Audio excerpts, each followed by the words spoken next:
Esses episódios, cada vez mais, Fabiano, me levam a uma convicção, se você me permite já até antecipar, que é aquela velha frase que sempre se repete, que Deus foi injusto com a humanidade porque limitou a inteligência, mas não limitou a burrice. É uma conjugação de asnices de grandes proporções, somadas com mau caratismo, com desapego ético e com desapego à lei. Efetivamente, esses indícios são muito fortes de que houve situações de falsificação e vários delitos podem, em tese, serem tipificados, inclusive em relação à menina, e delitos que podem até ser apurados no exterior, como entrada em outros países, que podem ser apuradas pela justiça de lá. E mais, eu não sei de nada, bem, era o seu ajudante de ordens. Aliás, a nomenclatura do cargo já revela ajudante de ordens. Ele ajuda o quê? A executar ordens. Ordens de quem? De quem manda. Quem manda? Jair Bolsonaro. É o mesmo rapaz que está envolvido nas joias, é o mesmo rapaz que foi pego dialogando com Alan dos Santos, é o mesmo rapaz que, em vários pontos, tangencia a situação de Jair Bolsonaro de uma forma bastante delicada. Ou seja, é muito grave. E, cara, o que é pior, e volto à frase de início, é essa versão.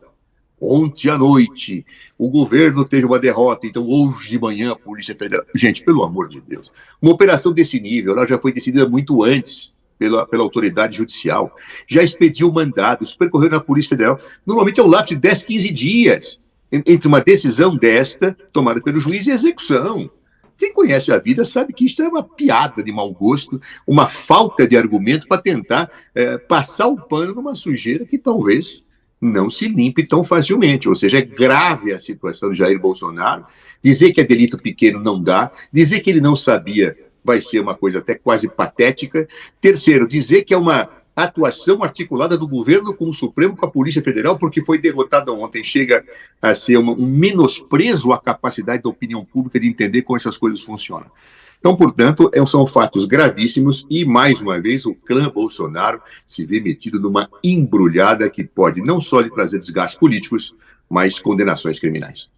Deixa eu dar bom dia para o Couto aqui, que não deu tempo. Olá, Couto, bom dia, seja bem-vindo aqui ao nosso All News.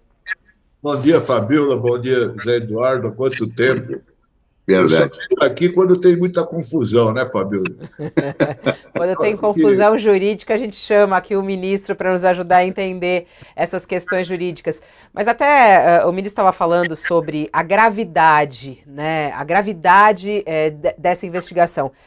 Eu queria até entender, ministro Zé Eduardo, essa operação em especial, porque até mais cedo estava conversando com o professor Walter Mairovitch aqui, e ele falou assim, a gente não tem os detalhes de como como essa operação foi iniciada, né, e os motivos disso. Porque teria sido determinado por Alexandre de Moraes, essa busca e apreensão na casa de Bolsonaro, e não há detalhes de como Moraes tomou essa decisão. O senador Alessandro Vieira também participou hoje aqui e disse que não sabia que isso estava lá no Supremo Tribunal Federal. O senhor tem informações de como essa operação aconteceu? Como é que o senhor vê o desenho dessa operação para chegar até a casa de Bolsonaro e por causa da falsificação de documentos?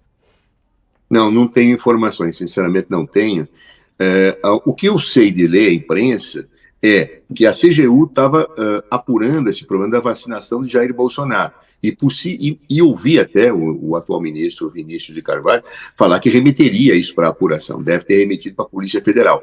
Em que inquérito isto foi colocado? Eu não sei se algum dos inquéritos que apura organizações criminosas que produzem fake news, e ao produzirem fake news podem está associado com questões do negacionismo que foi propagado, e aí associaram-se as coisas, eu não sei te dizer.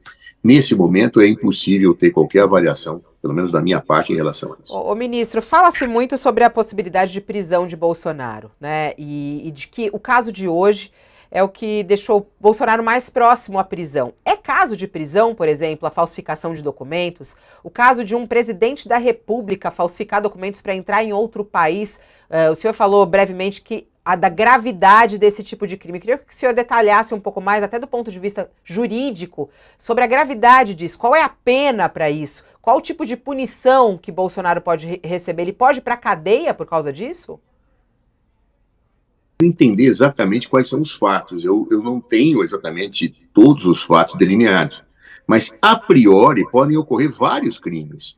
falsificação de documentos, pode ocorrer a questão relativa a menor, corrupção de menores, pode ocorrer situações relativas à saúde pública, pode ocorrer vários delitos. Então, nós temos que ver exatamente qual foi a conduta, os fatos, para ir fazer a tipificação.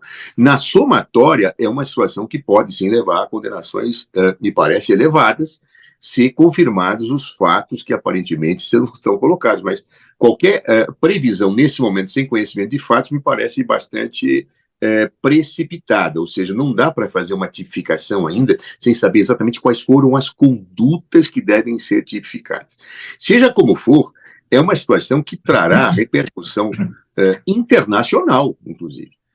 Até já se fala aqui de matérias nos Estados Unidos, esse tipo de coisa daria 10 anos de prisão, né?